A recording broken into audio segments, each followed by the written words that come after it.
This is the Overton Pod. Hello, Kanthan. Episode number 31 for this year. There we go.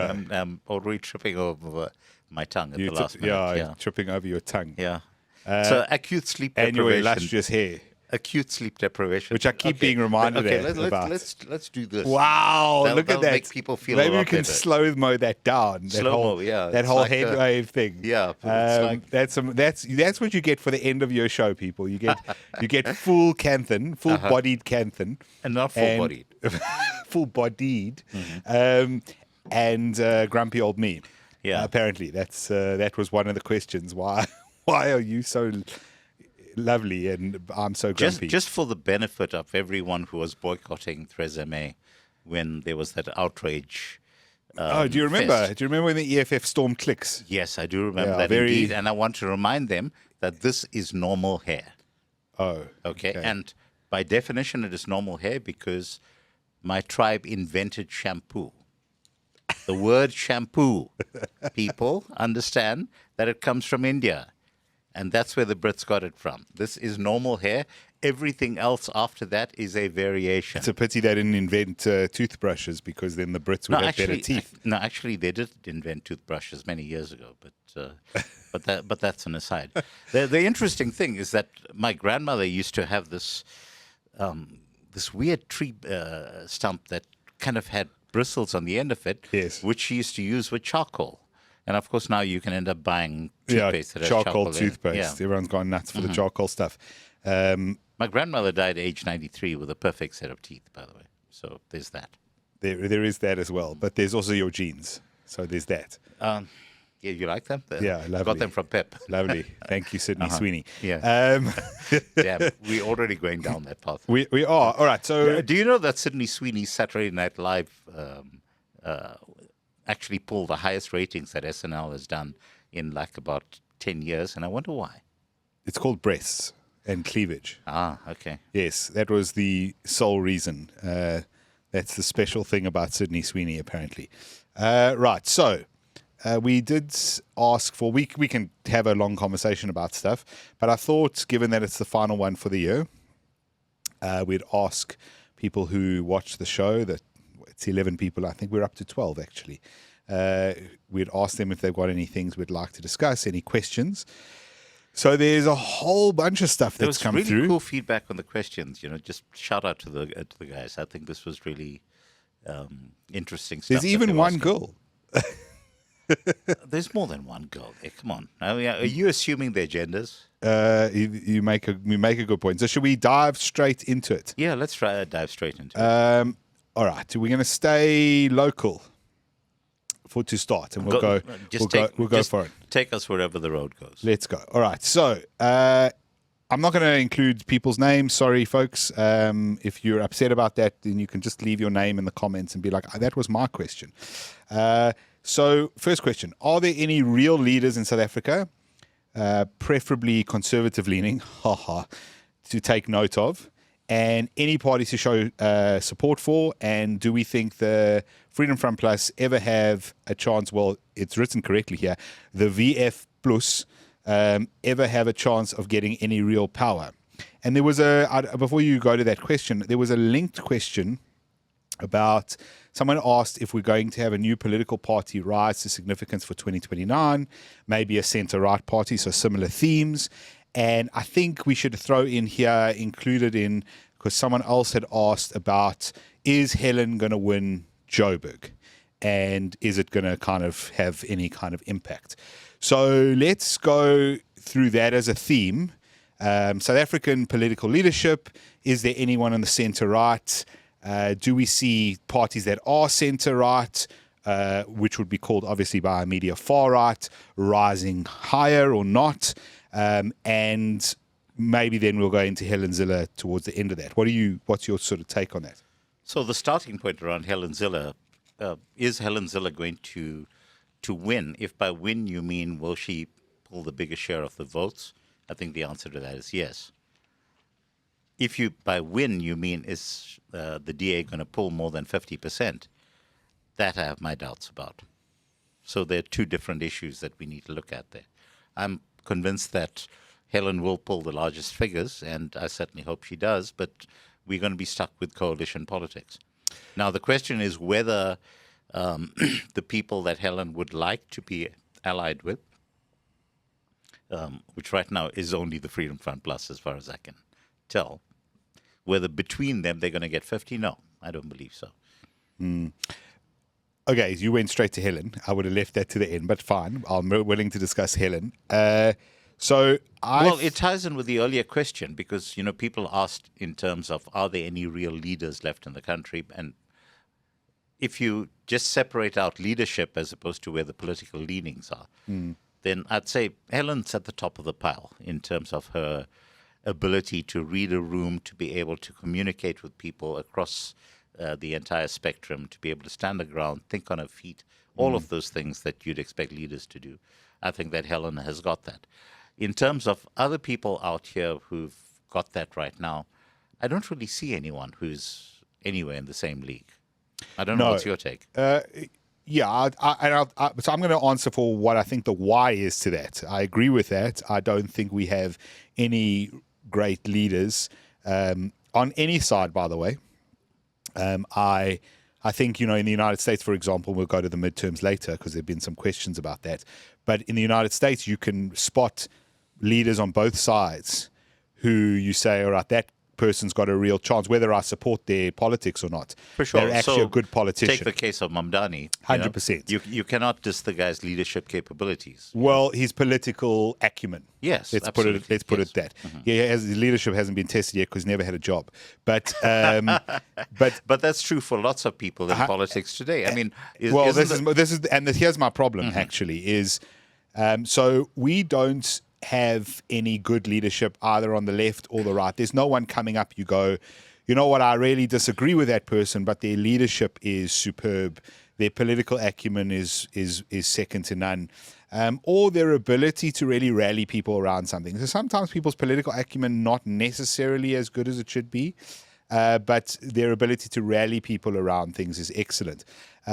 Now, Helen, the reason I think that is, and why Helen, for example, is the only one who stands out, is because Helen speaks her mind and as a result takes risks. Now, I don't think she's a risk taker, but because she's willing to speak her mind, just this morning or yesterday, speaking her mind about transgenderism, responding to some comment online saying essentially no male will ever be a female in a response to a post about a transgender person. So she's willing to do that. Now, you will not find many people, if any, in our politics who are willing to do that. They just don't want the controversy. Now, there's reason for that, because Helen would be the leader of the DA right now, would be in John Steenhuisen's position, and in fact, probably the GNU would be a very different setup if Helen had been in charge, because I think having Helen in the pole position there would have changed the way that whole shuffle ended up. But she's not in that position because she spoke her mind about Singapore correctly. Yes. And I think everyone can look back now without the hysteria. We do this all the time. We go through these phases in this country, in every country, but in this country. But again, understand that the reason why the hysteria gained momentum at the time, because there was a poor judgment call on Helen's part to promote Musi Maimane, who then, at the point at which this hysteria came up, he promptly sided with the masses. The hysterics. Yes. I think that's true, but I also think that it takes a very strong person not to side with the hysteria. And Helen is one of those. But to my point, that Maimane was a poor choice in terms of leadership at the time. I agree with you. I don't want to rehash Maimane. The DA keeps doing this, though. They keep creating Maimanes. And that the reason they do that is because they don't, which is what I'm talking to, they don't get people who speak their minds despite the risk. They don't get people who are willing to face backlash, even though they know they're right. So backlash be damned. They also don't get people who've ever had real jobs or have made anything in this world. So the approach of the DA, I made this point a long time back, but the DA was very against cadre deployment. And they came out against the ANC. They went to court against the ANC on cadre deployment. But the DA has cadre deployment themselves. They just don't call it cadre deployment because that's communist. But what they do... So one must draw a distinction, though, between card-carrying members being promoted into office and people who are supporters at large. Yes and no, Kanthan. There's a reason why Dion George ends up as a minister and Jack Bloom is nobody, despite all his brilliant work over decades now. With regards to healthcare isn't that as a result of who the DA's funders want promoted? Well, it's partly got to do with funding, but it's also very much to do with the fact that the DA has a process. The process in the DA to become powerful in the DA is quite simple now. It doesn't necessarily apply to the slightly older guys, sort of 45 and north, but it applies to anyone underneath that. And the way is that essentially you need to be involved in politics from quite early on, usually student politics. If not student politics, then definitely as a youngster at a local council level or something like that. You have to, traditionally, if you want to get big in the party, you must go to the DA school. So you spend a year in the DA Young Leaders program, essentially an indoctrination program where they teach you how to be a good globalist, and they then tell you that you're a classical liberal when you don't believe classically liberal things. And then you work your way through the party and you follow the rules and you go through the motions and the steps. And if you so do the things emasculation that takes place as a result of that means that you don't have people who actually have the cojones to stand up. Well, they won't allow people in who have testicles. Right. It doesn't work. Okay, that's why Helen is such an anomaly, because she came to the party with testicles in the first place and was never forced through any process. And unfortunately, the Singapore example was an attempt to emasculate her. That was what that tried to do. And it succeeded to a large extent. It succeeded for a period. Correct. Okay, so Helen's the only one that I see coming up. There was, this question around other parties, centre, right parties, right wing, etc. The real issue we have is you need to understand that politics is a product of the environment in which you're in, the country in which you live, the education system, the current beliefs, the current struggles of those people. But John, also take the view that they're largely feudal structures in terms of what we have in this country right now. So if you look in terms of the EFF, ultimately it's all about Julius and his little fiefdom. Ditto in the case of MK. And to some extent, I have to view the Freedom Front Plus in exactly the same way, because it's a family business. It's a family business, and correct. That has been the most frustrating part about what the Freedom Front Plus has been up to, because the opportunities for that party to incubate a generation of centre-right leadership, which would be centrist in terms of our book, I think they've consistently been dropping the ball on that. Completely. And it's because of the fact that these are not parties that are primarily driven by points of principle as much as the family structures that brought them there in the first place. Yeah, so what I was getting at is that for a right-wing, centre-right, whatever, let's just call it right party to rise up, you need the right scenario. You need the right people. Is number one, the leadership, which we discussed really doesn't exist. I mean, I think there was an interesting glimmer the other day from the Freedom Front Plus, a guy running for a local councillor job who looks like he looks like that based meme, the Chad meme. He's built as hell. He's a good-looking guy. He speaks well, and he's just a really excellent spokesperson as against this old, stodgy white guy who looks like he belongs as the head of correctional services, right? And he fits that role, but that's not exciting to any voter. And so they keep missing that boat in terms of bringing in people like that. So we know the leadership's not there. But you're saying a centre-right party, what does that promote in this country? What is the centre-right that you can pick up? Now, Herman Mashaba almost did this. He's obviously abandoned it because everything's now about race for Herman. But illegal immigration, him and Gayton did this. You remember at the previous election, Gayton going up to the border. Now, Gayton wasn't going to do anything at the border. We discussed it.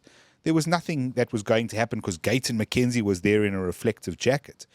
But the reality is that secure borders is now, it never used to be, but it's certainly now a right-wing position. And Gayton and Herman Mashaba were both quite hectic on that position, on illegal immigration. And that is actually something that could get traction with the population.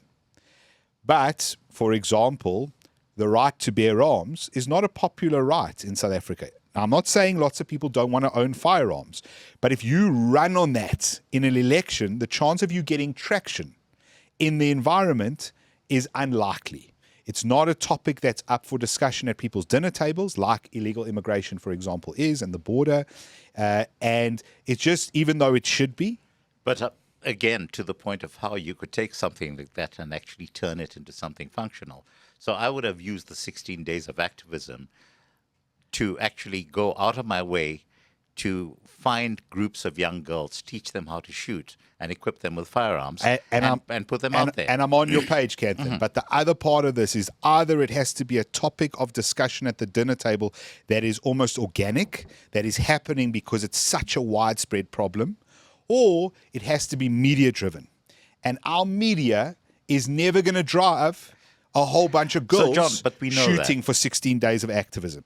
Importantly, I just want to point out as a side note, we don't really need 16 days of activism anymore because gender-based violence is now a state of emergency or disaster or something. And as a result of that, of course, if as a woman you are ever being approached by a man in a violent manner, you just need to simply stop him and say, sorry, sir, please don't do what you're about to do because there is a state of disaster about GBV. So it's problem solved, Kanthan. Problem solved. Okay, so excellent. The government saved us again. Just to kind of wrap up the thing right now in terms of local political leadership, then. So my view is that there's Helen and there's no one else right now. If Mkhwanazi happened to be someone who was stepping into the ring, great example, then we'd have an entirely different conversation. But he's not about to step into the ring again on a specific topic that with the media or without the media resonates with people. Excellent. Yes, absolutely agreed. Yes, but which comes back to the follow-up question that was asked by the viewer, which was, is there likely to be another political party?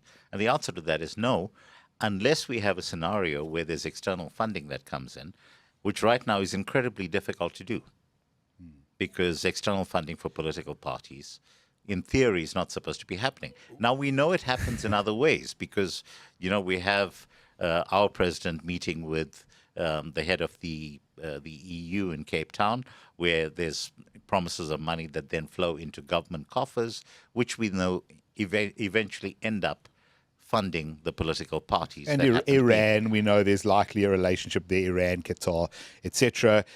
Illegal cigarettes, we know there's probably a relationship there with the EFF.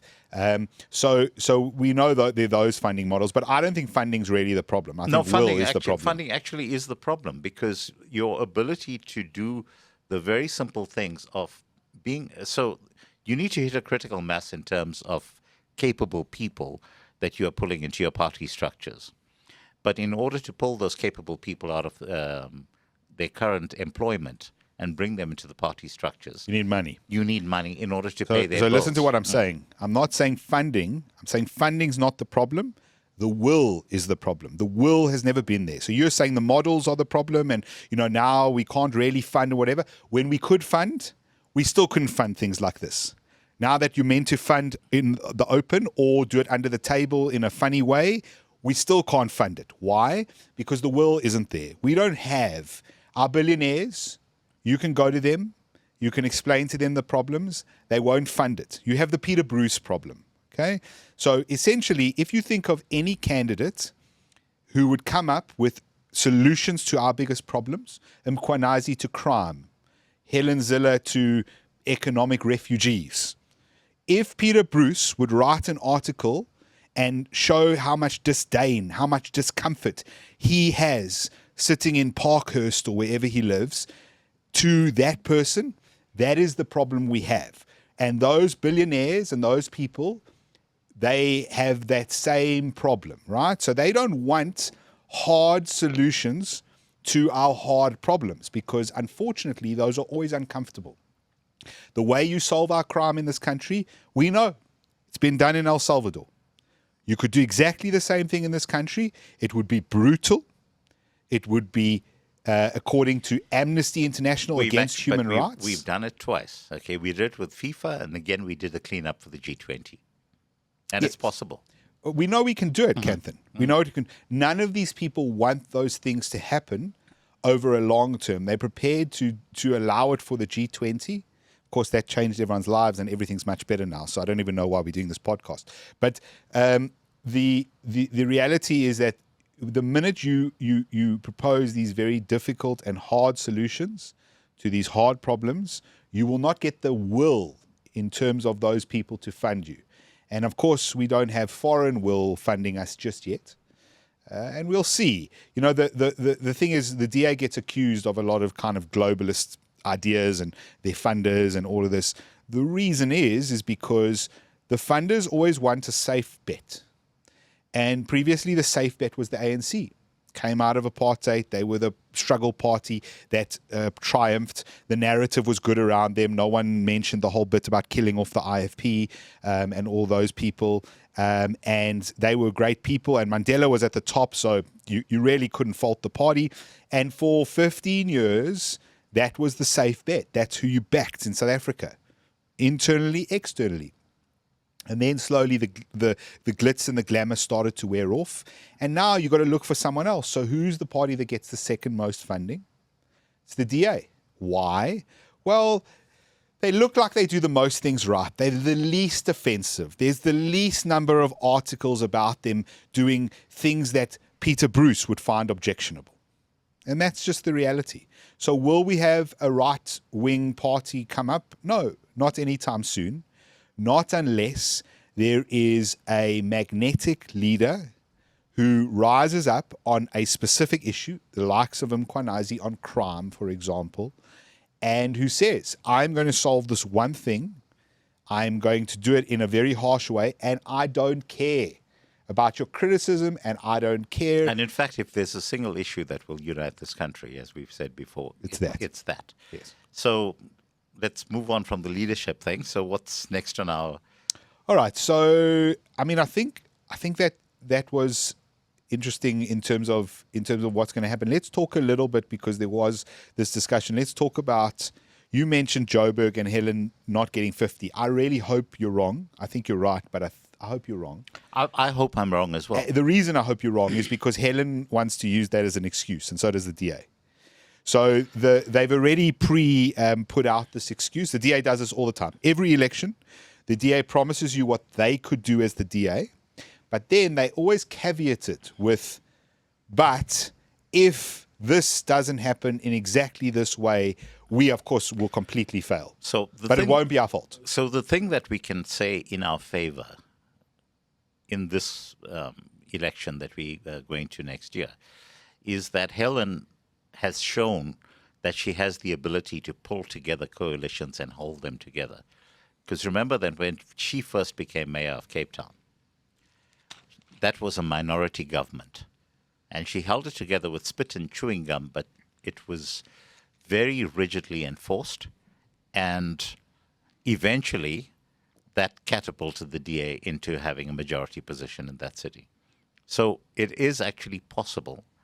And it really is going to depend on the extent to which the other political players are going to be able to play ball. And we've already seen that the likes of Action SA and the likes of Patriotic Alliance, they are not to be trusted because they will hop wherever the job opportunities are going to be.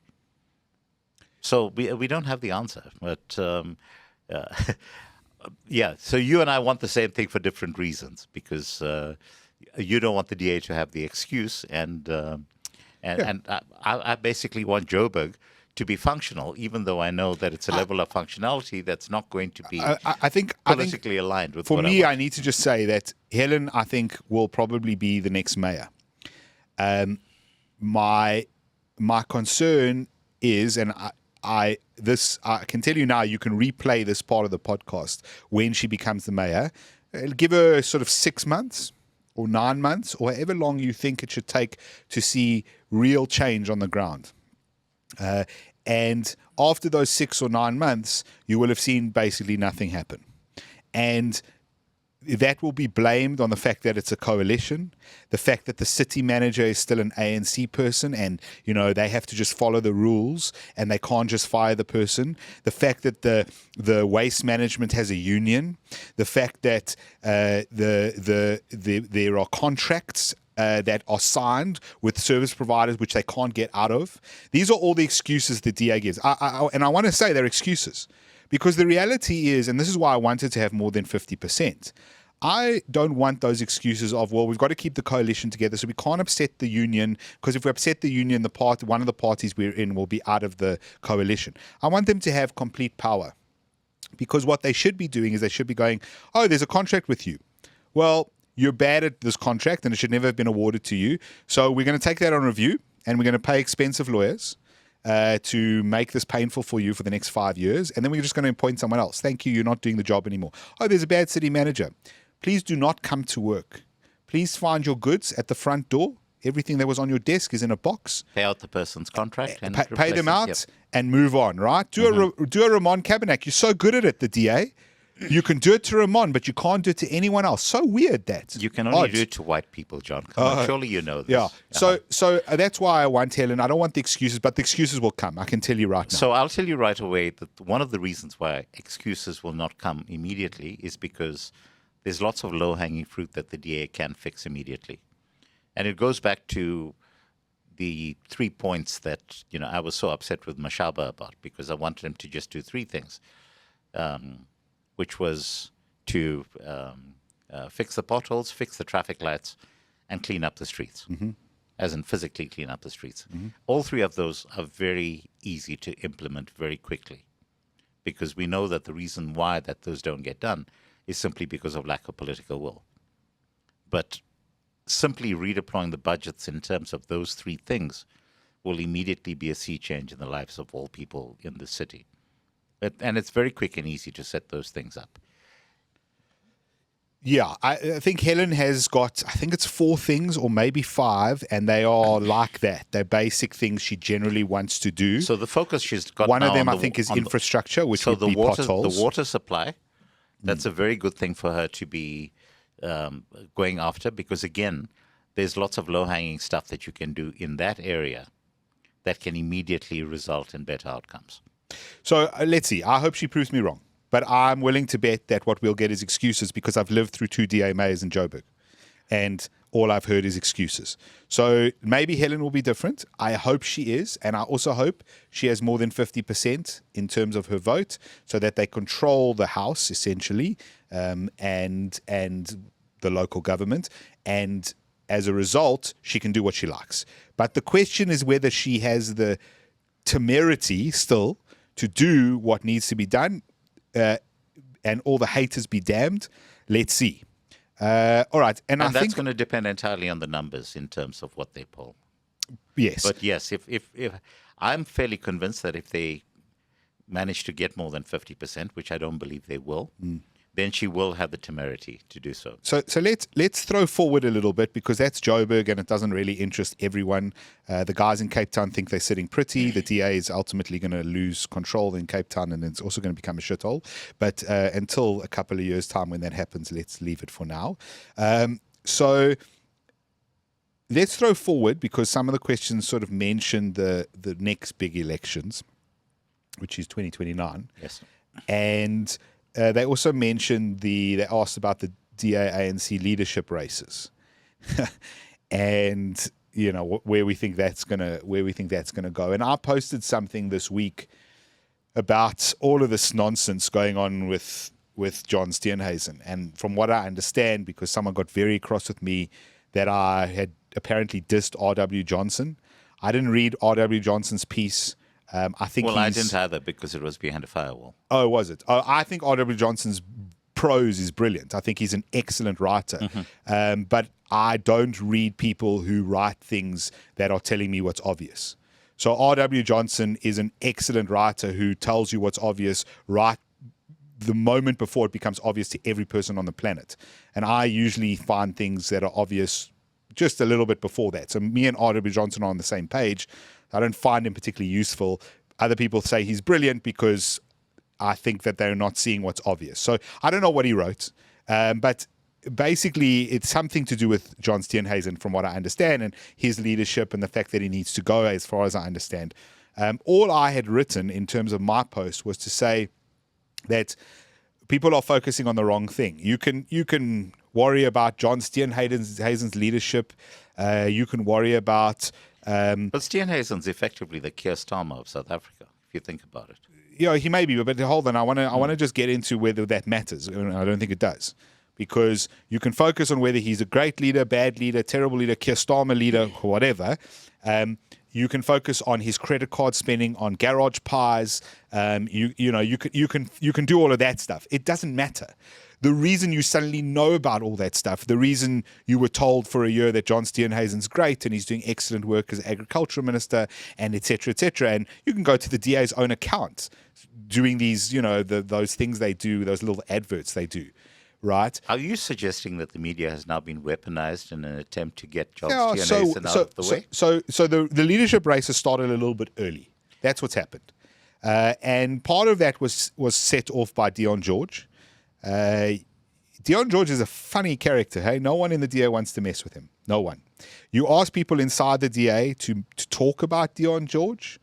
I asked some high-ups in the DA about why Dion George ended up in a ministerial post and why that one of all the posts, environmental minister. And no one would answer me, not even off record. They are terrified of the man. So Dion George has a lot of power in the DA he probably shouldn't have. He rates himself a hell of a lot. And so what you're seeing is a race for the leadership. I'm not saying Dion George, by the way, is racing for the leadership necessarily, although he definitely wants to be close to the power. But what's happened is that there's been a bit of an argy-bargy inside the DA, and so the leadership race is kicked off. And that's Dion George being removed. Dion George has now gone after John, and a lot of this leak is coming either from him or from people who are allied to him, or from people who are not allied necessarily but want to be leadership in 2029.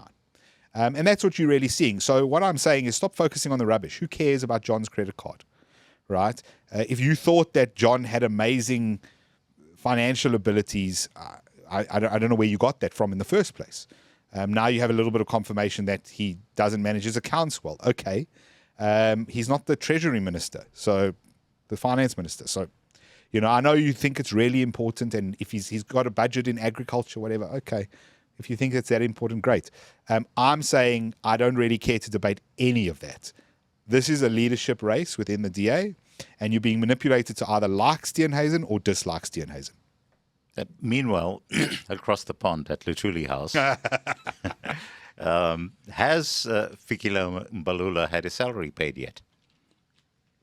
Because when last I heard that a lot of the lower echelon workers have been paid, but his salary has not been paid. Specifically his. Yes, among others, in the upper echelons of the ANC, because, of course, his salary gets paid by the ANC.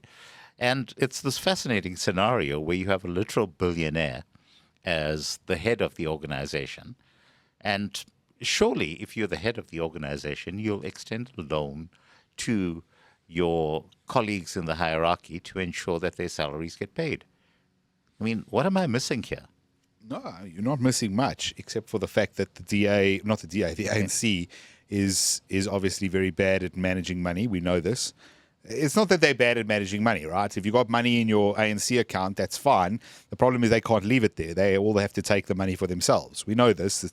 It happens with everything that party has run, everything their politicians run. It's the reason why a lot of the country's falling to pieces, is instead of leaving the money, for example, in Department of Works account, it gets moved out through tenders. Obviously, it does get done in what looks like legitimate ways, but we pay large amounts of money for things like 800 Rand a broom or whatever it happens to be. So it's poor financial management. Obviously, that party doesn't know how to balance its books. It's quite interesting because I would give some credit to Enoch Gondwana. Enoch Godongwana, who has done good work, relatively speaking, given that the party he comes from, which cannot manage their finances, and him together with Ashur Sarapin, who's the deputy from the DA, seem to have done relatively good work under the circumstances at the Treasury. Don't know what you think about that. I tend to agree with that completely, but I also think that's if you want an example of where there has been work behind the scenes between the DA and the ANC, it's been very simply at the level of we are not going to pass a budget that does not meet the following basic standards, which I think, yes, that's absolutely promising, and more importantly, I think that the markets have read that very favorably, which is why we've been seeing things like a relative strengthening of the rand. Of course, it's nowhere near as good as it was under Jacob Zuma, which in turn was nowhere near as good as it was under Thabo Mbeki. But putting that aside, now that you have the budgets being held hostage by the coalition, and it's very clear that the coalition is not going to be signing off on any budget that's going to rely on more borrowing, I think that this is real progress. Interesting thing, by the way, just to kind of shift direction just a little bit. And if I look in terms of a number of things that I had proposed in my book in terms of what needed to be done. So there's a number of things that have actually been implemented. Okay, so my suggestion around driver's license, where you basically just stop this absurdity of needing to print a new driver's license anymore. Just rely on behind-the-scenes authentication in terms of whether the license is current or not, because the only thing that you really need is an eye test. So the driver's license thing has been implemented. The partial privatization of the railroads to allow for a separation between owning of the tracks and who gets to run the tracks has been implemented. The sidelining of Eskom's debt to take it into the Treasury so that it's no longer part of Eskom's book was implemented, which is why Eskom was able to declare a profit, and I use the word very advisedly, for the first time. And then, of course, there's the action in terms of the rhino horns. So I'm seeing lots of, and far be it from me to take credit from it, because frankly, I'm very happy for people to say that these are their ideas. But there's lots of practical stuff like this that's happening on the ground that ultimately the positive spin for me is that it's an administrative way of curbing the ability of politicians to steal. So even in the absence of leadership, if you can reduce the opportunities for blatant theft, we are getting to be better off. Okay, so you are praising the GNU, essentially. I am not praising the GNU. I am praising a fish for swimming.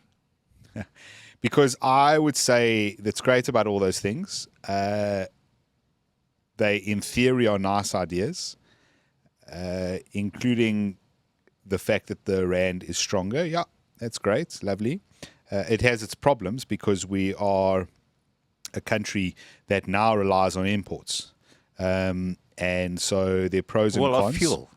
And if the rand strengthens and the fuel costs drop, then there's a knock-on effect on everything else in terms of the country. So the pros and cons, it ruins our exports a little bit for those people relying on that exchange rate. But on the imports, it should help. My concern is that, and I asked this the other day, and I'm not seeing it, because the rand exchange rate is given as an example. The rand exchange rate is better.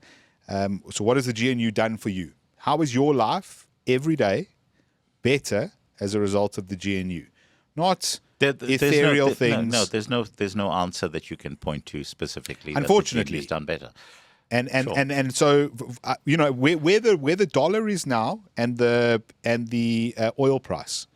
If you go back and look at those in terms of some sort of parity, John. But just to beat on the same drum that you and I have both been banging on for a while. Okay, if you drill, baby, drill, and frack, baby, frack, then we don't really care where the rand sits, because then you can tank the rand, you can make it 30 rand to the dollar in order to make our exports incredibly competitive around the world. as long as you are then getting fuel at 6 or 7 rand to the liter, which is what Angola has. Mm-hmm. Because that's the trade-off. Because then, remember that the bulk of the money that we end up spending in terms of our imports, the single biggest millstone that we have is the cost of fuel.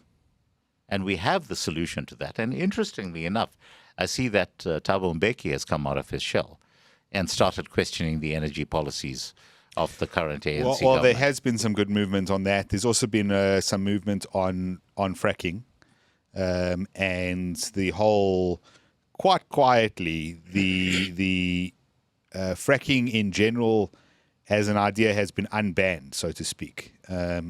So it may be something that does come online at some point. Who knows? Obviously, people are very skeptical about that. So just on that, let's finish off that question. Who's going to be in charge of the ANC and the DA come 2029? I have no idea. I would say smart money is probably for the ANC is probably on Patrice Motsepe, because the ANC is a bought presidency. But you could go with an outside chance of Paul Mashatile, and you can go with an outside chance of Fikile and Mbalula. Those would probably be two others. I would say that if Mbalula ends up as the president, the ANC will undoubtedly register its lowest vote share ever. I tend to agree with that. Yeah. Yep. So I can't see the Ramaphosa faction allowing Mashatile to get into office. Very simply, because Mashatile will have no qualms whatsoever about setting up an alliance with MK. So if Mashatile is the person who actually gets into ascendancy, there will then be an ANC-MK coalition, which is more than 50%, and then it's game over for the DA. So I think then, to tie in the whole question of what happens in terms of leadership and so forth, I think that the best that we can hope for right now going into 2029 is that we have a state that improves at an administrative level, but not at a leadership level. And, going back to what we've discussed just in terms of the numbers, if we can simply stop the stealing and then redeploy the money that is stolen into actually doing service delivery, can the country then... It can't. I mean, I would say it can't. The country would probably not decay as fast or not decay at all, but it will never improve. The only way we get improvement is growth. And unfortunately, I see nothing on the cards. If they allow fracking, that's growth. Yes. If they take away BEE, that's growth. Or change BEE in some way, even if they halve BEE or something, I don't know, or sunset it, or who knows. That's growth. It creates growth. The minute you have growth, we will then suddenly employ people who weren't employed. Those people suddenly move into the middle class, because that's what employment in this country does. You only need to earn about 12,000 rand a month or something to be middle class, and that will fundamentally change things. But we need the growth. So another way in which I think that, again, from the administrative point of view, if we simply end up with a situation where we have no tax increases, and I'm not, ideally, both of us know where the Laffer curve is sitting right now, and we're on the wrong side of that curve. Mm-hmm. If we have a scenario where what played out in the midterm budget then get extended into the national budget over the next 3 or 4 years. Yeah, someone asked about the midterm budget, so maybe go into it a little bit. So essentially what we had was effectively a cap on spending, if you want to drill down to... And different inflationary targets. Yes. Yeah. And both of those things can actually contribute. So ideally, the country is ripe for a tax cut. And there's nothing that is actually going to kickstart the economy as much as that injection of cash into the hands of the people who are actually earning it.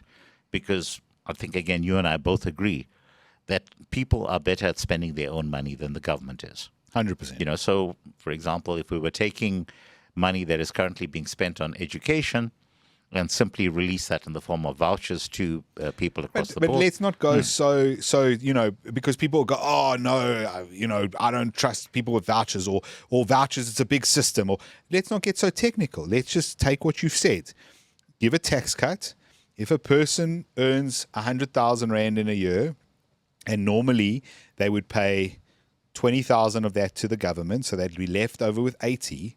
And you suddenly have a tax cut, and let's say they now, instead of paying 20, they now pay 15. They have an extra 5,000 rand. Now they use that 5,000 rand to upgrade their house in some way, to tile a floor, right?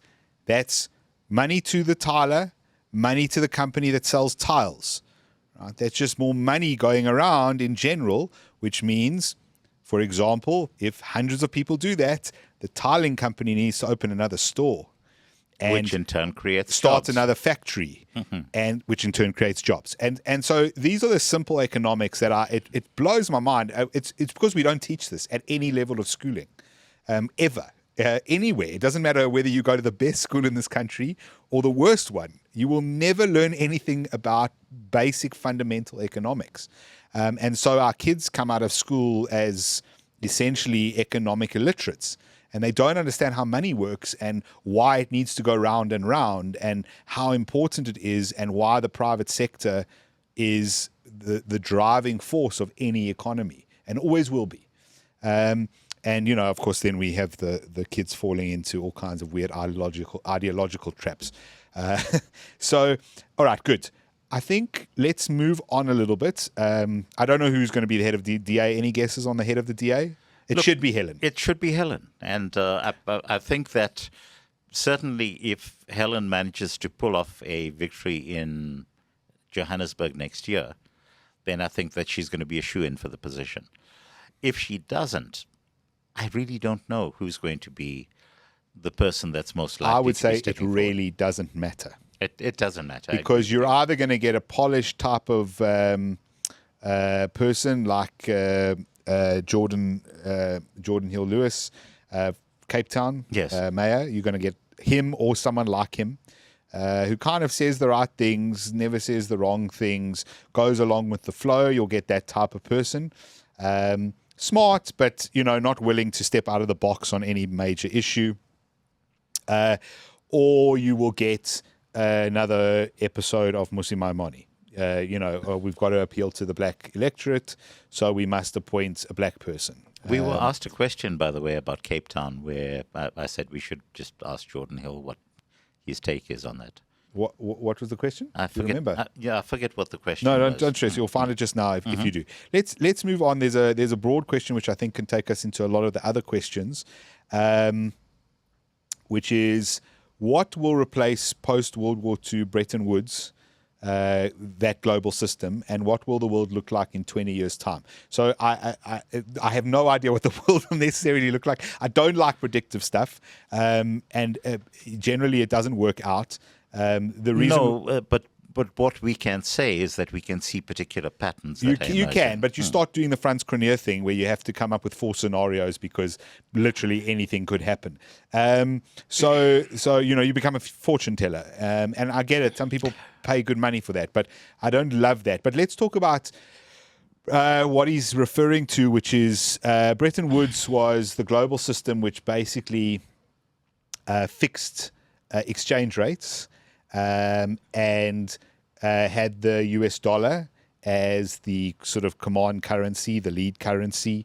And some of that was done away with in the early 70s, like the fixing of currencies. So that's already changed.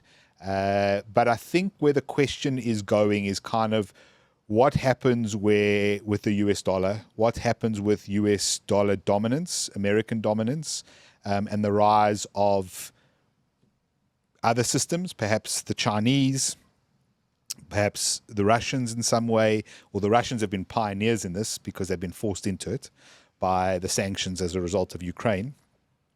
So what do you foresee going on with that? So the monetary system stuff is kind of interesting because they've been a broad trend over the recent past. Well, basically since the Ukraine war, which is people have been steadily divesting themselves of U.S. treasuries.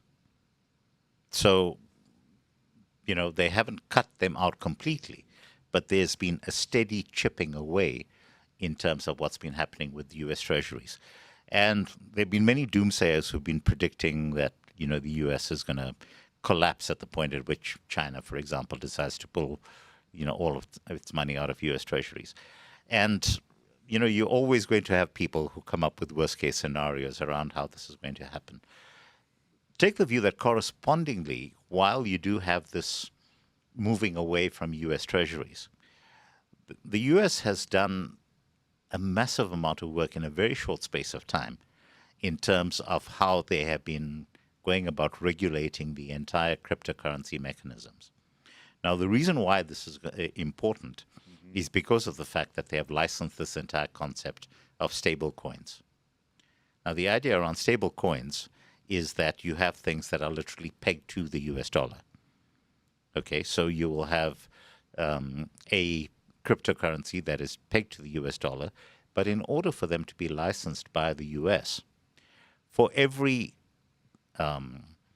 US dollars worth of cryptocurrency that they are issuing, they need to have correspondingly real US dollars backing it.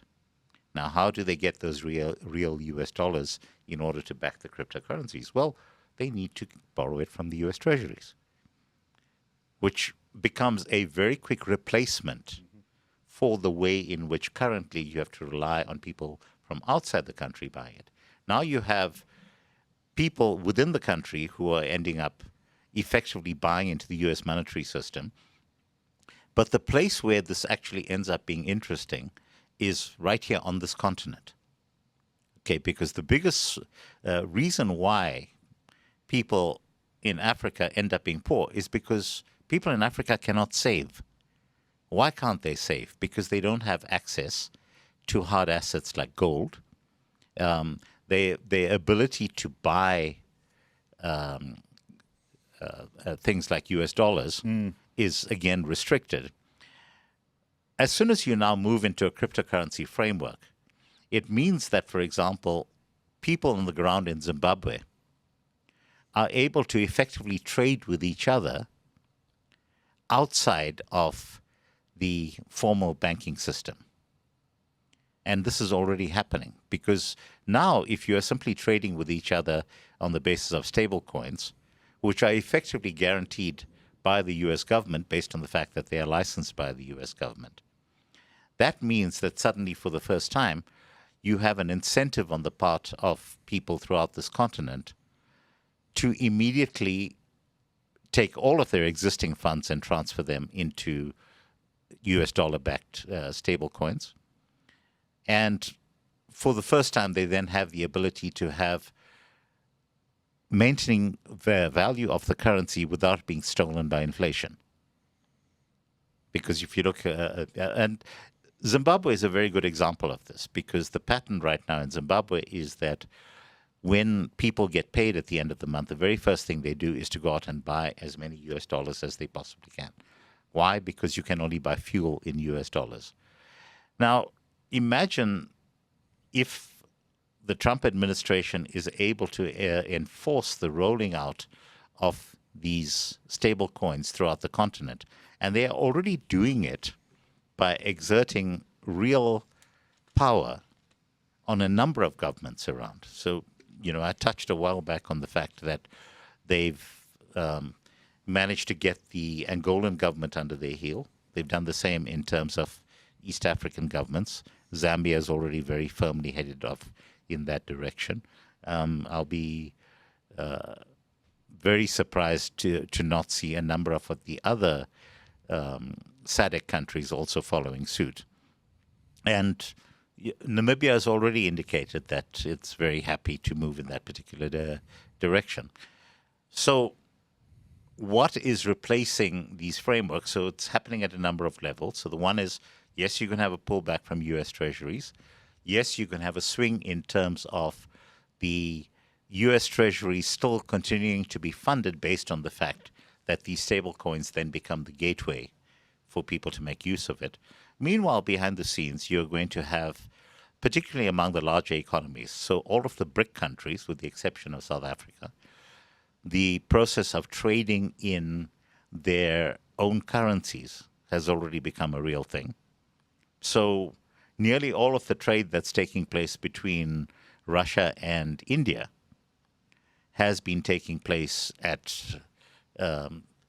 in rupees and in rubles.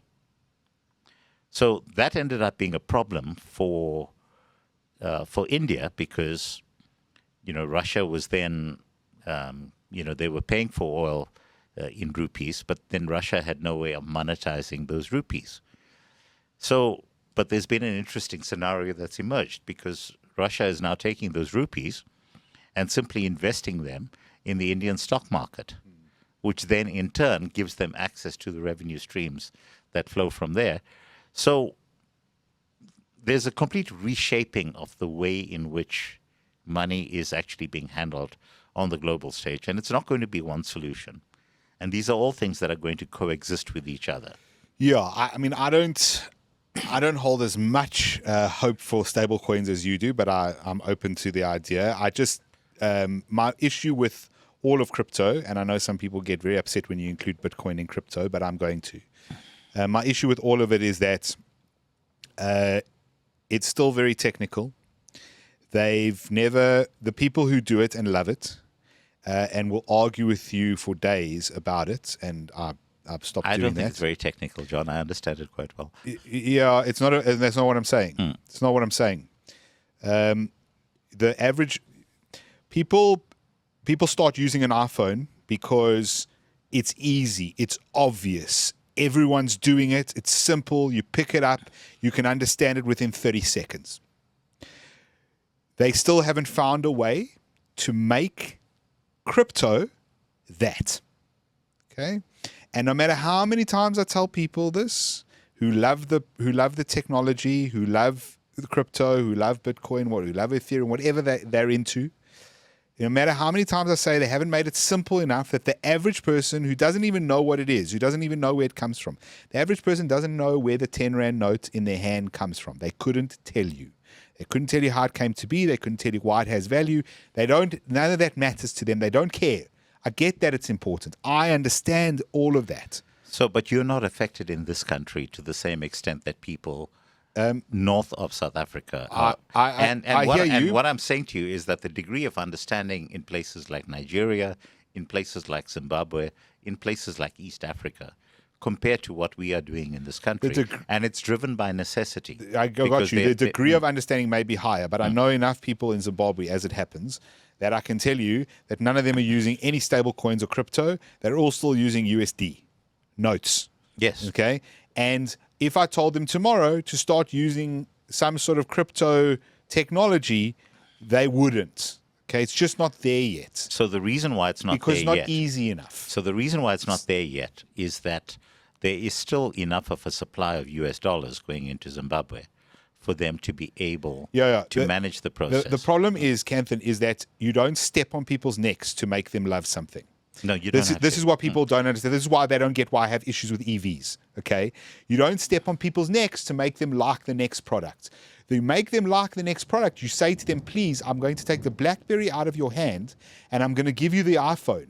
And once they've had the iPhone in their hand for half a minute, they never think about the BlackBerry ever again.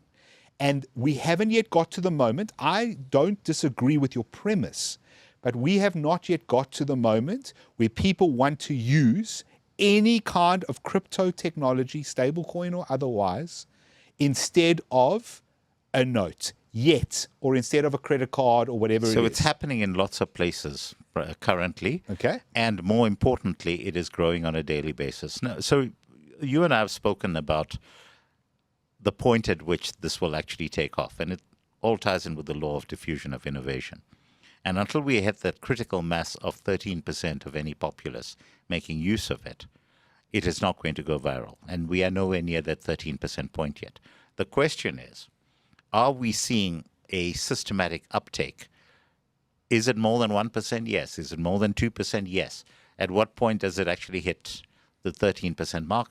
Again, we're not in the business of predictions. But is it on an upward trajectory? Yes. And is it likely to be displaced in between? I actually can't see that happening in the short term. Just simply because the reason why, particularly in this continent, it's so important, is because the formal financial sector on this continent has the ability to steal from people. And it's a question of whether you trust these US-backed companies more than you trust your own government. I think for most of us, the answer is yes. The answer is yes. The point I'm making is that right now, if I wanted to convert everything I owned into something else, I wouldn't. No, but you shouldn't. Okay, because I don't trust that either. No, but again... I know the technology enough that I should trust it. No, but again, putting all your eggs into one basket makes absolutely no just sense. On the, it's cool. So you've made your point for your coins and all the stuff, and I've made my counter. I'm happy. Let's leave it there because it's too predictive, and it just doesn't interest me. And until it's just fundamental to walk into a shop, and I'm not interested in the Pick and Pay example, by the way, of them using Bitcoin or Ethereum or whatever.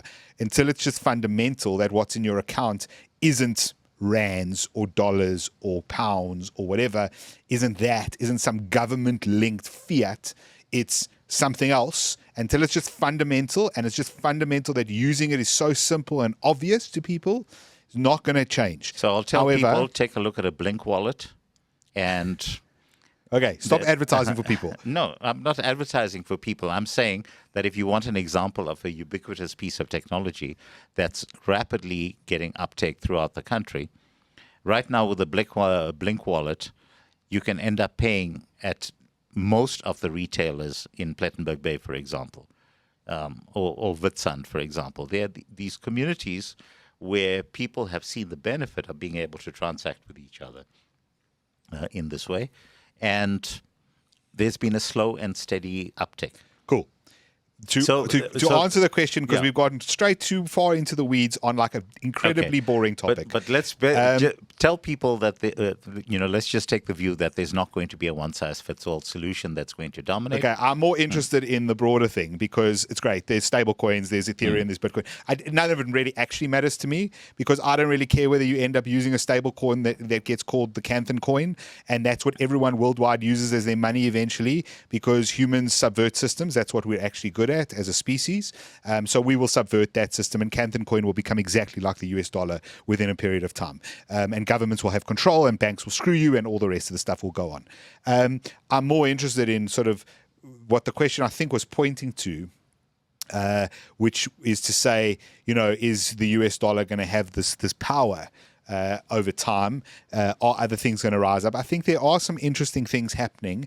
I think it's very dependent on the politics, the global politics that go on. So it will depend what happens after Trump. It will also depend on what happens with China. China has a competing SWIFT system called CRPS, I think.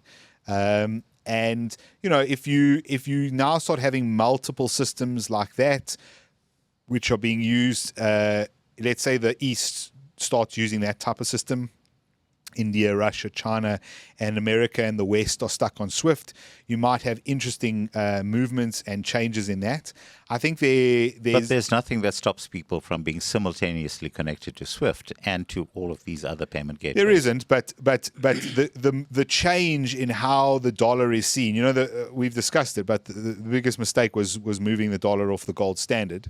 And that has led to a whole bunch of problems in the global financial community and for real people, because inflation is really driven now by the fact that we just print money with it having essentially no meaning. It's not tied to anything. And so I think it's very interesting what's going to happen. I thought that it was quite interesting this week that the EU threatened to sell all its US treasuries, which I think is close to $3 trillion in US treasuries, if the peace deal between the Ukraine and Russia was not in Ukraine's best interest, i.e. not in Europe's best interest. And what I thought was interesting about that is everyone freaked out. They went, oh no, if they do this, the whole global economy will be destabilized. Well, it's actually only about 8% of US treasuries. So to say it wouldn't be a bad day or a bad month or a bad year is not true. It would cause massive destabilization of the global economy, but it wouldn't collapse everything. Well, just remember that the euro is not a real currency. Yes. And the reason why the euro exists is because Sure. the US sets the exchange rate for the euro. Well, what would happen is that the European Union would hurt America very badly, but they would hurt themselves far more. In the end. I'm saying that they would not hurt America badly. Okay. Well, I think a drop of the U.S. stock exchange would probably it would drop probably 10, 20, 30% on something like that. Absolutely not. You don't think so? No, well, absolutely again, not. I don't want to argue hypotheticals. I think it would. Personally, I think just based on sentiment, it would. But I think it would be very bad. I think it would resemble the 2008 financial crisis. But again, if you were in the 2008 financial crisis and provided none of the stocks you had went completely bust, and you didn't sell anything on that day or that month or in that year, and you just held it and then sold it in 2016, you would have been up. Substantially, yes. Not just up on 2008, you would have been well up on your 2007 investment. Yes, absolutely. So I don't really panic about those things. It's why I don't particularly worry about the American. As we recording this right now, Yes. I'm predicting an interest rate cut in the U.S. within the next week, and which I think is kind of inevitable. And when that happens, you're probably going to see U.S. markets hitting a new all-time high. Yeah. And that's just simply because that's the pattern in terms of how these things go. Let's stick in the US. Lots of questions about the US midterms, US politics, what we think is going to happen. Midterms, I think it seems quite obvious that the Democrats are going to win the House back, so they'll get Congress. I do not think that they will win the Senate. I think that's highly unlikely. So you can expect a repeat of Trump 1.0. Basically, they're going to impeach Trump through the House. But remember, this has generally been a pattern in U.S. politics that, you have a president winning the election. And it happened during Obama's term, and it's going to continue being the pattern for a while. Yes. I think that a lot is going to depend on the extent to which Trump is going to pull off a lot of legislative maneuvers between now and the elections. And the single thing I think that's going to decide whether or not, the U.S. actually survives as a democracy, to put it bluntly, is whether or not they implement voter identification. And if voter ID gets passed, then you actually will have a level playing field for the first time in terms of how elections get run. Because remember that the number of people who are not eligible to vote, who have been able to vote, the numbers out there are very clear. And the reason why the Democrats have been pushing so strongly to not have voter identification laws, it's because it's a way of artificially inflating the number of people who get to vote in particular territories. So that's one particular piece of the puzzle. The other piece of the puzzle is, remember that the Republicans have also now been moving away from drawing up of congressional districts based on demographics. And that has been a huge problem because it has meant that the Democrats in particular have been able to engineer the allocation of seats based on racial demographics, and that means that those have inevitably ended up favoring the Democrats. So there are two separate pieces of the puzzle right now. The last legislative piece, if Trump is able to pull it off, remember that the way in which congressional seats get allocated is based on populace. So the population of California, for example, means that they have a disproportionate number of seats in the House. So every state gets two senators, but the House is determined by population. Now, one of the ways in which the Democrats have benefited is because population counts are not dependent on whether these are citizens. It's dependent on the number of people who are there.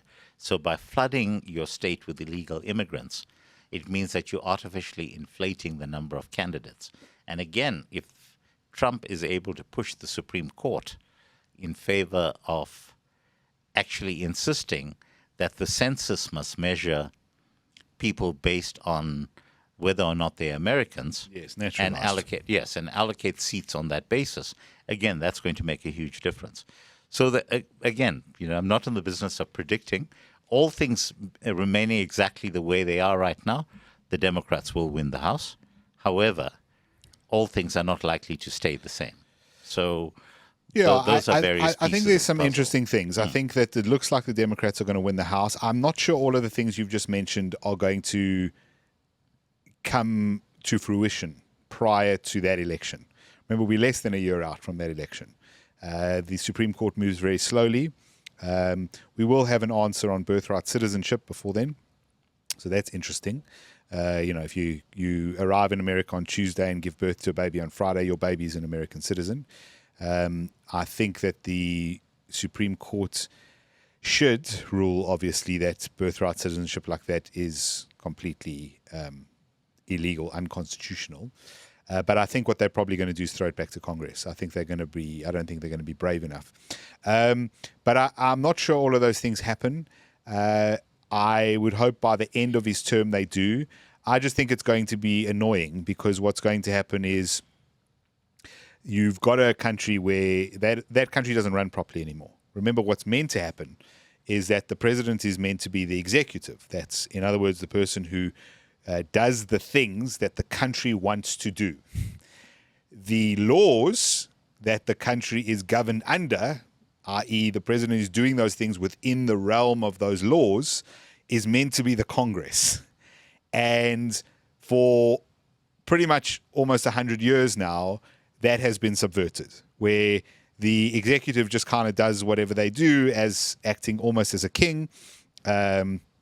And everyone's been like this. This is criticism for Trump. It's criticism for Biden, Obama, Bush, Clinton, and going all the way back to FDR, Woodrow Wilson. Like this is a major problem. And so the Congress sort of sits back on their laurels and doesn't pass laws because some laws are popular and some aren't, and you don't want to upset anyone at home. And it's difficult to bring laws to the table when people in Texas won't like it, but people in Louisiana will like it, and equally so for people in California and people in New Jersey. So there are these conflicts even within parties, where people who are Democrats in one state like something, but in another state might not. And so the Congress is often paralyzed, and the fact that the president now takes a lot of power, the executive takes a lot of power, gives them a way out almost. So I just think it's going to be quite frustrating because you'll have the Trump administration doing whatever they do. You'll have... if you have a Democrat House, you'll just have them freaking out about everything they do. And so they'll just impeach left, right, and center. This thing that happened with Hegseth, for example, where they blew up one of these narcotic boats and then essentially blew it up again the second time around with survivors in the water. That would have been impeachment of Hegseth, and might still if the Democrats have the House. That's all that's going to happen. They're just going to keep impeaching everyone.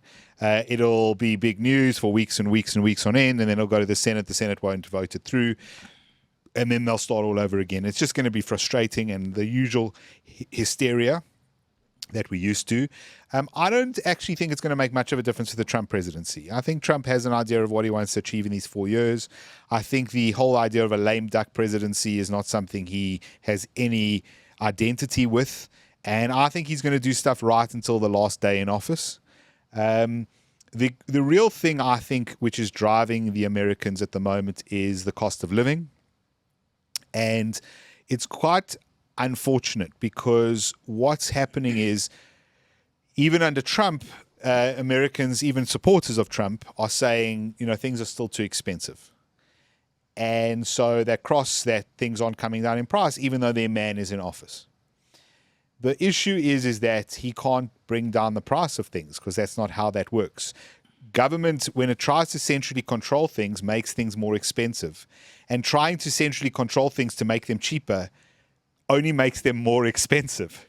You cannot. You just simply cannot do that. And once you've opened the Pandora's box of, for example, printing trillions of dollars during COVID, there's no way to put those dollars back in the box. There isn't. So you can't make life cheaper. Life is what it is the price it is now. You can hopefully prevent it from becoming more expensive. But to make it cheaper is very, very difficult. But the thing that Trump does get is that the cost of energy underpins everything, and the shortcut to actually getting those prices down is to keep knocking on the price of oil. It's very clear also that he's putting a lot of effort into reintroducing Monroe Doctrine, and the shift of the focus away from by the way, very interesting policy document that was put out by the U.S. government. It's available on the White House website. Explicitly makes reference. It's fascinating. Makes reference to the Monroe Doctrine and America's sphere of influence. Makes it very clear that the U.S. is not prepared to tolerate any other power having any presence in the Americas whatsoever. Which is again a clear signal to the likes of China and to Russia. China, had a very strong presence in terms of the Panama Canal, and Trump has reasserted control around that. Venezuela, there's lots of stuff that's going on behind the scenes out there, and we still got to see how that ends up playing itself out. And but at the same time, the interesting thing in terms of that document is, for the first time in recent history, the Americans are not calling Russia an enemy, and in fact saying that they need to seek stable relationships with Russia. Well, they also have said that about China, interestingly enough, as well. Yes. So they've de-escalated the ideology or the ideological differences. So they said, look, the document's interesting in that it says essentially America is not in the business of caring what your ideology is, which is going to be ironic for some people from a South African perspective, because they seem to specifically care what the South African government's ideology is. But they've said in that document, we don't really care what your ideology is. It's not our job to tell you how to run your country or how to be. We understand that different populations and areas of the world have different cultures. You don't want to be a democracy. We don't agree with that, but we're not going to make you one. Is what the document really says. Yes. As you point out, a major focus on the area directly around America. So Canada, which is why the push north into sort of Greenland and the interest there, controlling the access to the American homeland, essentially, and then south going the whole the southern continent, so South America. And if you want to be bullish on anything, if you assume this is going to carry on, be bullish on South America, because South America, with America wanting it to be a powerful ally, similar to what Europe was in theory, probably bodes pretty well for places, especially places that are on the right track already. Places like Chile, places like Argentina, Colombia. These are countries on the up. There's problems, don't get me wrong. South America is very interesting and very diverse in terms of its politics. But certainly, an America that wants a stable South America, which is strong and loyal to it, is probably a good thing for those countries. Which is why Venezuela is very much in the crosshairs right now. And I think it's a question of time before Maduro is actually forced out. It's not going to be a boots-on-the-ground military operation. But effectively, there's already a military blockade in place. What do we think? What do we think in terms of all of this change and the midterms? I've noticed a South African approach and a European approach in some respects as well is Trump is only there for 3 more years, and if we just wait him out, everything can go back to normal. I would say to anyone who thinks that, South African government included, even if you think in 2029 there's going to be a Democrat in the White House, I'd say be very careful of assuming that anything foreign policy is going to change. something the Americans are very sensitive to at the moment is foreign policy. And I would say the average American voter is quite isolationist. And so I don't think that's going to change. I think you will see entire voting blocks. So Trump, for example, has lost a lot of support in young voters in the past 6 months. So he had a majority. He now has an overwhelming minority of that bloc supporting him. And a lot of it is nefarious stuff, which we haven't really gotten into on the podcast. I think don't really want to get into today, but a lot of it is nefarious sort of conspiracy theory stuff. But the bottom line is that group is very focused on foreign policy and support of other countries, involvement in other countries in other areas of the world, and just saying we don't want a very sort of Rand Paul approach. We don't want America to be involved in anything else but America. And I think that even a Democrat is going to, if they want that vote, they're going to have to court those people. And so the American foreign policy, I think, is going to become more what you're seeing now, and perhaps even worse, in my opinion. But certainly more isolationist from both the Democrats and the Republicans. If you are thinking that in 3 years' time everything will go back to Joe Biden, Obama, Clinton-esque era, I think you have completely misread where the American population is. Well, I think the single biggest example of that was what happened in the New York mayoral elections, where Andrew Cuomo, who's effectively representing the old Democratic Party, was thoroughly trounced. Mm-hmm.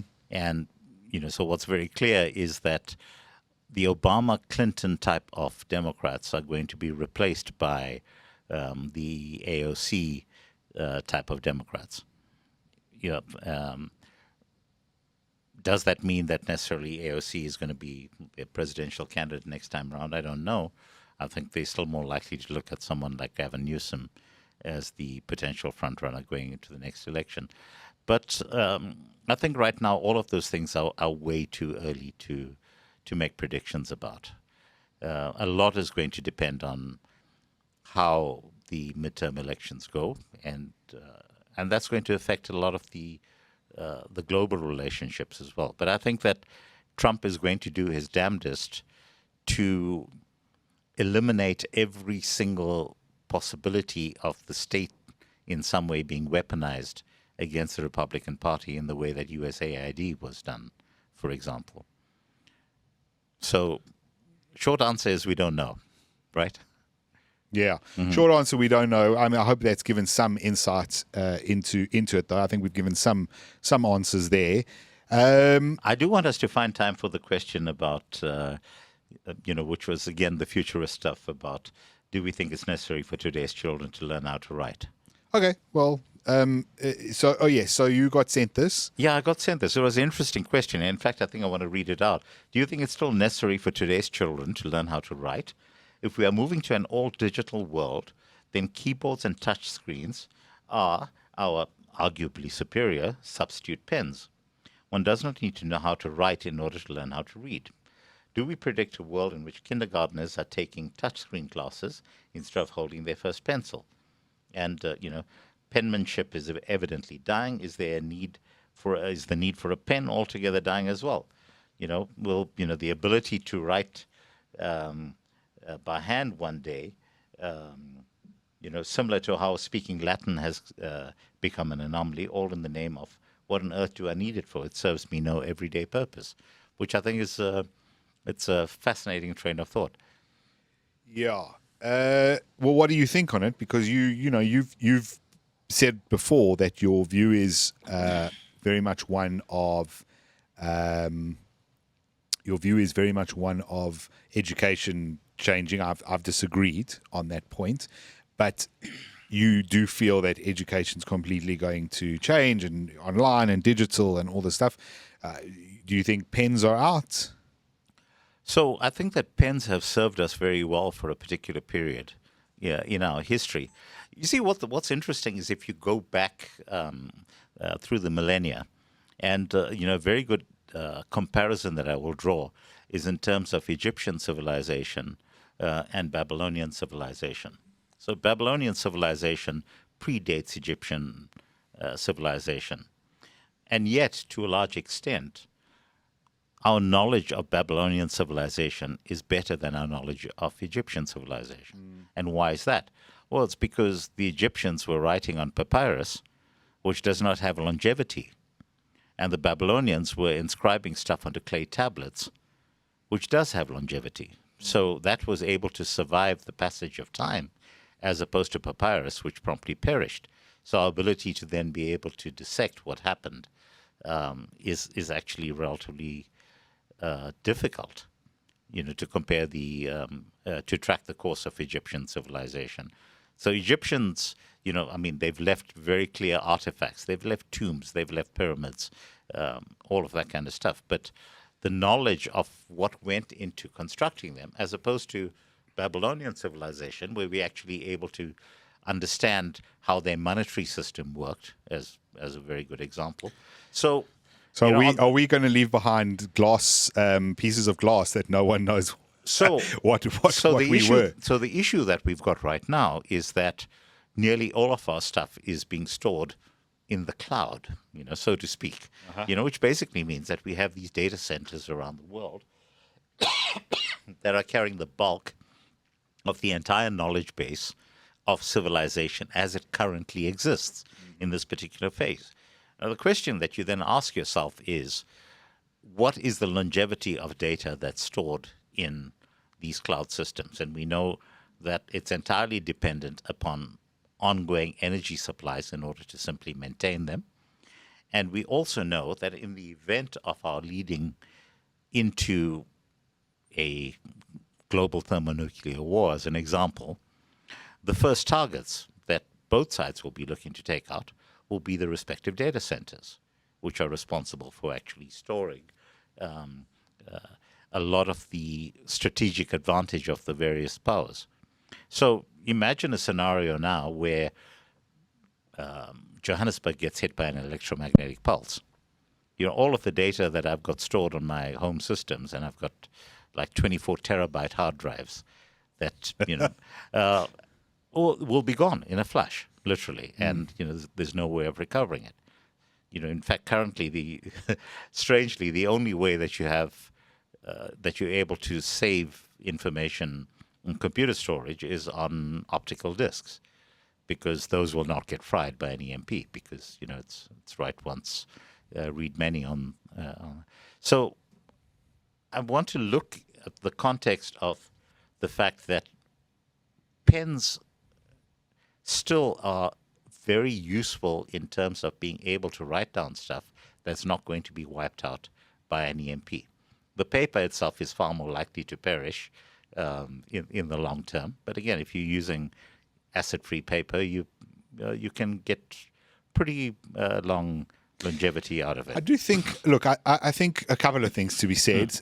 You're right on what you've said about the store of current human knowledge.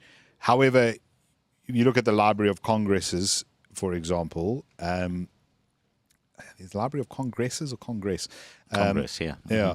If you look at that, there's sort of all the important pieces of literature and major sort of documents stored there.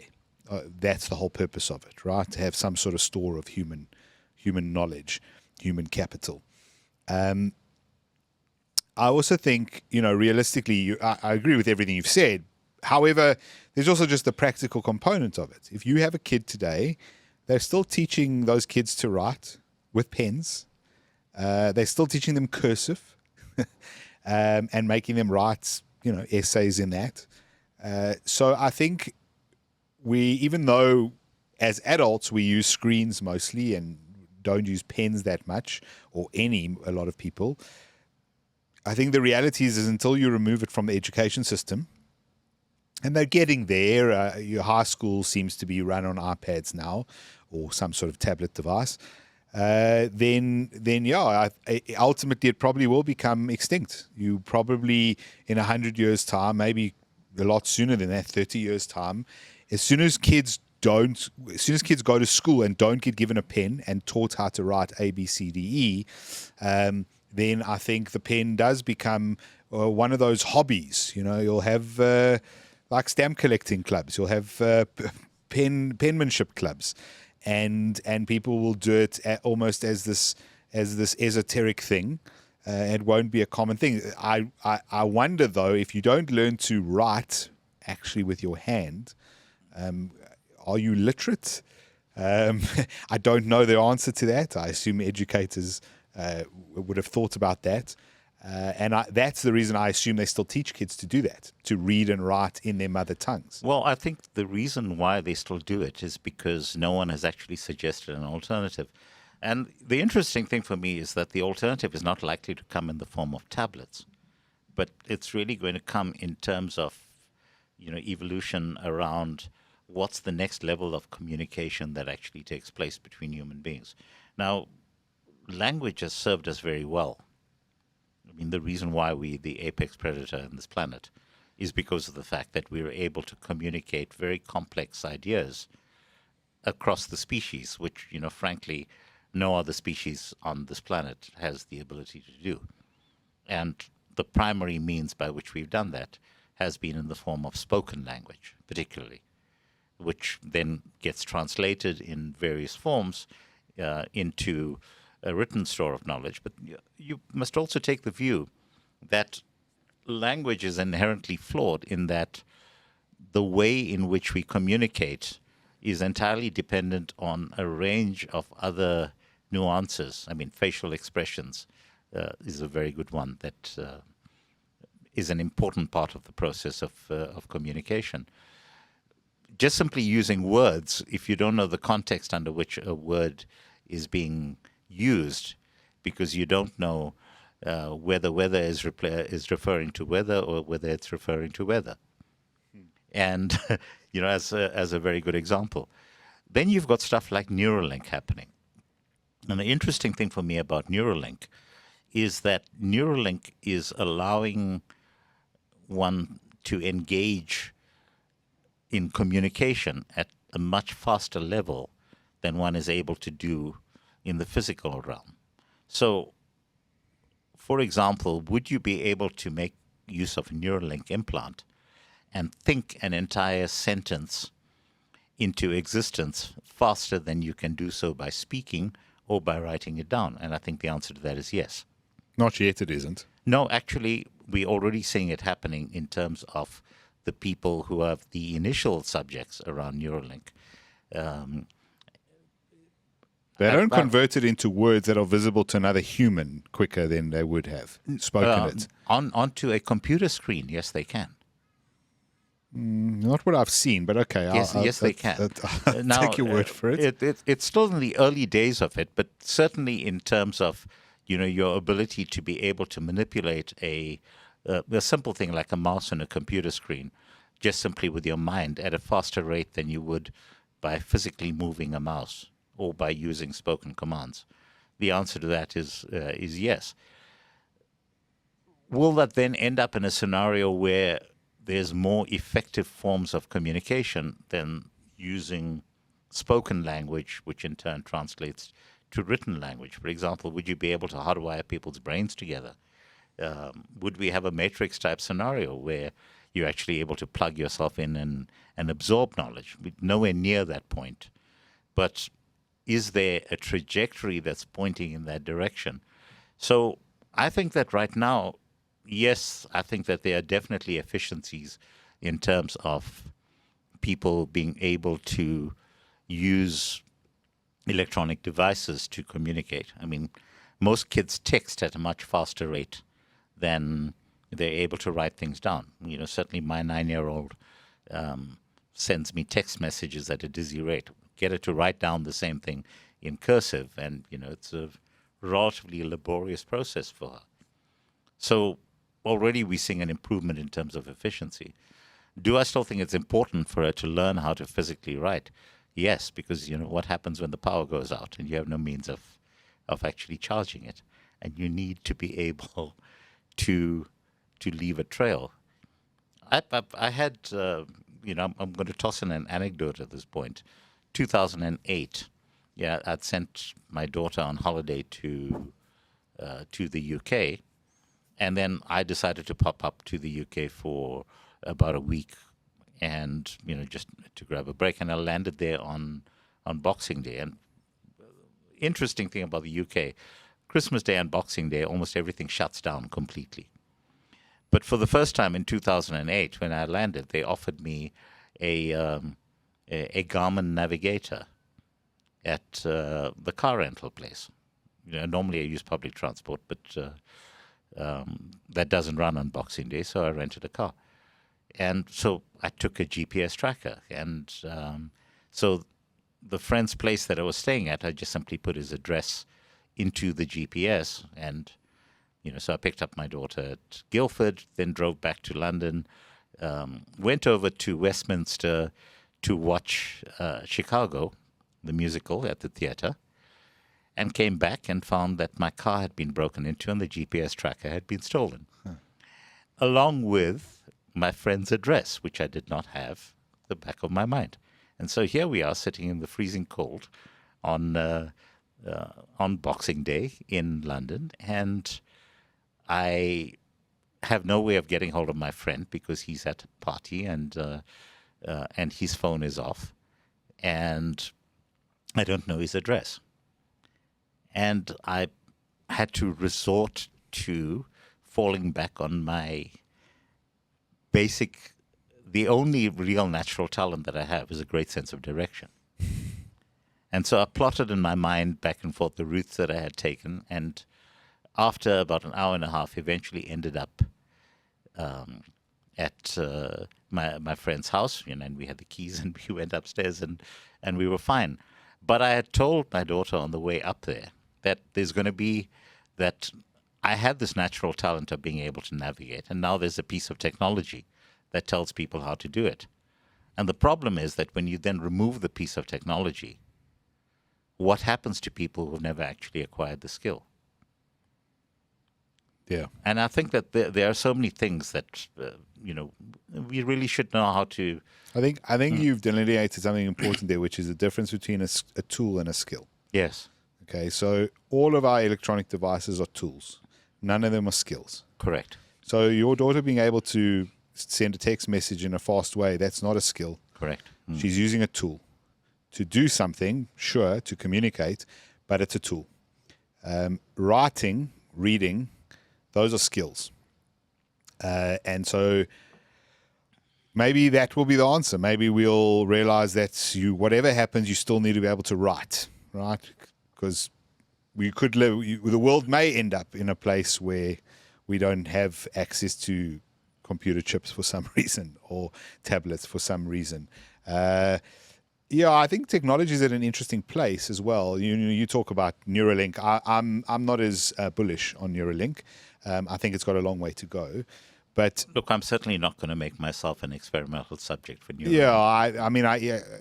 Yeah, I think even the people who do make themselves experimental subjects are sort of very edge cases, and they have really nothing to lose. Exactly. And so fine, implant something in my brain because my brain basically doesn't communicate at all with my body, for example.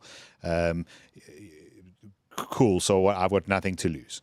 But I think that the current, as I've said before, with regarding trusting robots or AI, it's again a generational thing. I will never, you can invent as many robotic pilots or surgeons as you like. I'm never flying with a robotic pilot, and I'm never letting a robotic surgeon operate on me. And so I will have to die, my generation, people who think like that, will have to die before that's okay. There will probably be a shift at some point where it's normal to just have a computer flying your plane. We haven't reached that yet. And so So again, let's draw a distinction, because I think nuance actually matters out here. And you know that I went for surgery on my knee, which had us out of action for a while. But again, the situation that we had out there was keyhole surgery, which was effectively a real life surgeon guiding a particular set of tools. And, I called it lights, camera, action because, there are three holes that they punch. One to stick a light in so that the surgeon can see what's happening, one for the camera. And then there's the robotic arm that goes in under the control of the surgeon. Now, you've had full operations that are now taking place across the globe where the surgeon is sitting in one venue and the person being operated on is at another venue. The difference being, of course, is that it's not a robot that's doing the operation. It's a real surgeon that's conducting it. It just simply happens that you're using this as an extension of your own fingers. So it's a tool. Would I trust a robot to make the decisions that the surgeon is making? I think the answer to that is no. Would I trust a car that is running driverless? I think the answer to that is yes, I would, under very specific circumstances again. Probably more so than I would trust a human driver in those situations. Yeah, I think there are certain instances, the car thing is interesting because obviously that's becoming a more common approach. Tesla's full self-driving, Waymo, things like that overseas. But I don't. I think in maybe in some scenarios people will give up control like that, perhaps. But I still think it's generational, and so you've got to catch the generation quite early for them to change their entire view of how the world functions, and then once they accept that as the new norm, then you'll be fine. But we're not there yet, and so I think it's an interesting question to springboard from there from your pen question. But that's interesting on the tech side of things. Same with the Neuralink. If you could give me a Neuralink implant which would make me brilliant at a whole bunch of things, would I do it? Probably not, because just I don't want an implant in my brain by choice. But perhaps that will change. All right, let's. But if I was a Stephen Hawking, for example, would I be likely to do so? I think the answer is yes. So, but it's but edge cases again. Yeah, it is the edge cases. It's the abortion for the rape victim. I could care less about the edge cases for a general population. Okay, let's finish it off.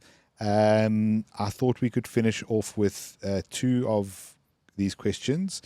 How do you? Well, I'll link two questions. One was a tax boycott or something like that with regards to all the stupidity that we have, and then how do you deal on a daily basis with the general stupidity around us, all the people who are stealing from us and doing stupid things. So that was that. If you want to delve into that, the tax boycott, the practicality of a tax it'll boycott, never work. It doesn't work simply because of the fact that PAYE. Because of PAYE, and it becomes impossible for people. So the thing is, look, guys, the reality is, large corporates are no different to government. At that level, the people sitting at the board are no different to the ANC top six. It's the same type of mentality. Should you pay your spaza shop in cash? I think the answer is yes. Yeah. So the reality is that corporates will never go against the government because they see risk as too high.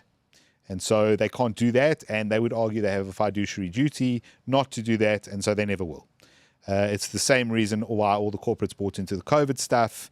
And yeah, it's never going to happen. Tax boycott won't happen.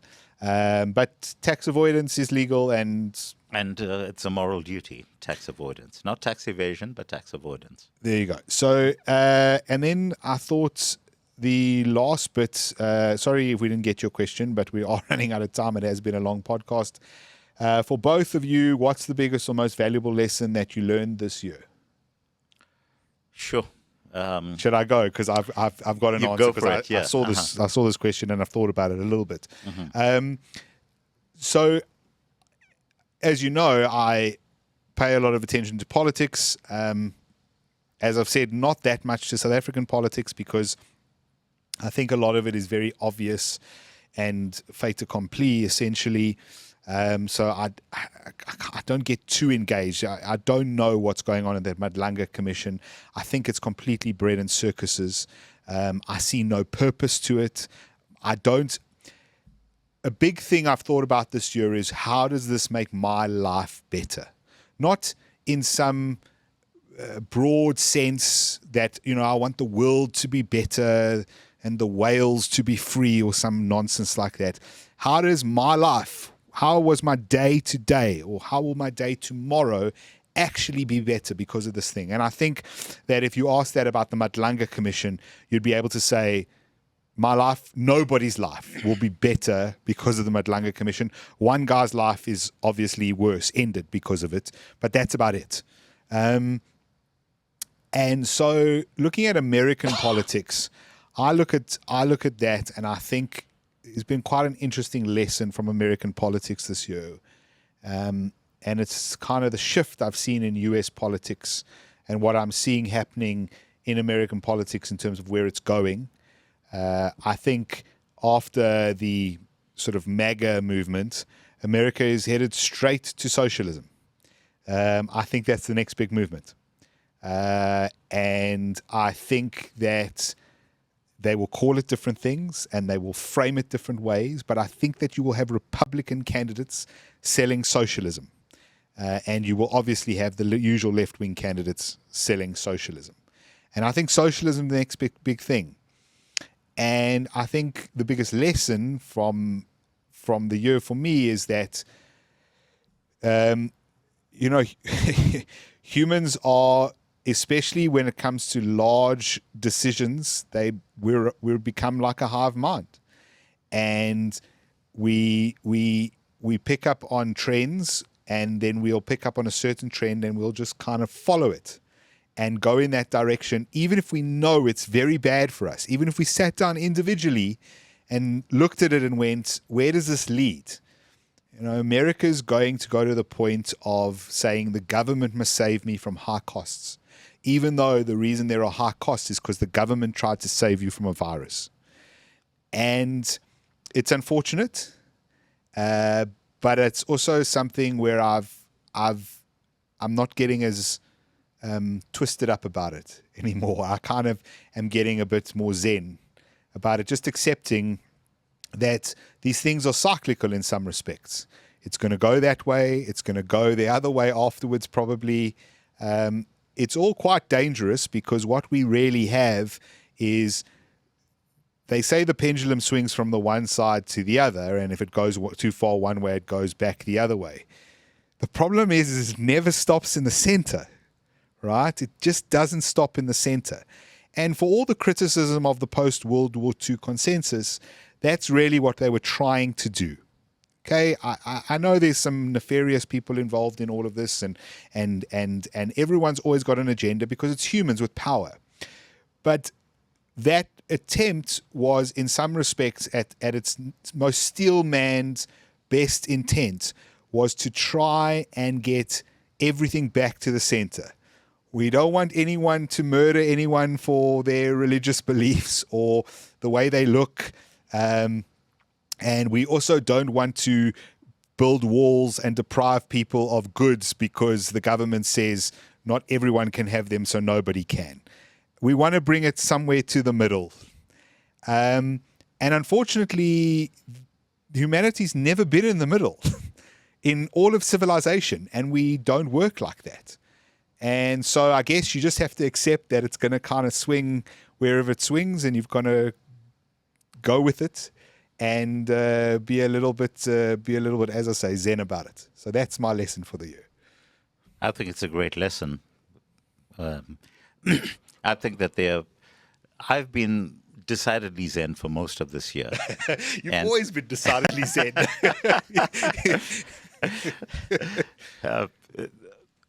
I think that the thing of significance for me was making a substantial investment in terms of going off-grid with water, and drastically increase the number of solar panels at my place in the recent past. And it's got everything to do with insulating myself from the incompetence of other people.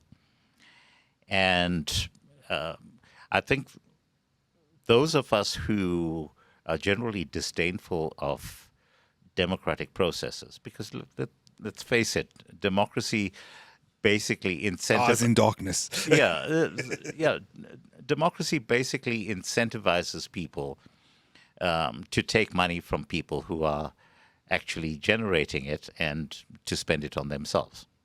But it's the inevitable course that happens. No one is willingly going to give up a privilege, an unearned privilege. And, we've seen that in all of the discussions that take place around BEE right now. So, to your point in terms of socialism, if it's a type of authoritarian socialism along the lines of China, where you have overwhelming benefit to masses of the populace, where you're yanking people out of poverty, I can see the attraction of that for a number of people, and it certainly, to my mind, would be a far better alternative than to have the likes of a Venezuela, as an example. And I'm just grateful that I don't have either of those to have to deal with. And I think the takeaway for me for this year is, in as much as I utterly despise my government, I would not want to live anywhere else. Absolutely not. Because, to my mind, this is still absolutely the best place to be able to enjoy a quality of life and relative freedom that very few parts of the world you can actually aspire to. So there's that. Okay, I think we can call it on that. And as always, and I can wish you happy Hanukkah, and you can wish me Merry Christmas, and well, someone did actually say that Cape Town, for some reason, that was the question for Jordan Hill. Yes, isn't calling. Oh, there you go. So Cape Town doesn't call their lights that they put up Christmas lights. No, of course they're Christmas which they lights. obviously are. Yes. This is the Christmas season. I think that's quite obvious. The majority of this country is Christian. Most people will celebrate Christmas on the 25th of December, rightfully so. So Merry Christmas to everyone who celebrates, and I hope you have a lovely time. Those of you who don't, well, enjoy some time off. And as always, we thank you for watching, listening. Please subscribe, like, all those things. And we will catch you next year. When we will actually do a live session before a studio audience. Really? News to me. Right. Thank you so much, as always, for watching. Catch you next year. Cheers. Cheers.